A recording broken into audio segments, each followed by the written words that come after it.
Happy Valentine's day বাবুই। এটা একটু বাড়াবাড়ি হয়ে গেল না? না, কেমন লাগলো দারুণ সারপ্রাইজটা? লাগলো মাইরি। ও, কি কি এটা দিয়েছি একটা- সেটা দেখাও। হ্যাঁ দেখলাম তো।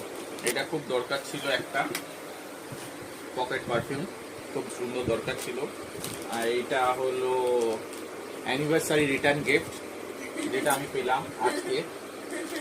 আর এইটা নীলা বাগান, এটা আশা করিনি, এটা পেয়েছি। এটা কি ভালো করে দেখাও জিনিসটা। ও সরি। এটা তো আমুল চকলেট দিইনি তো ভাই।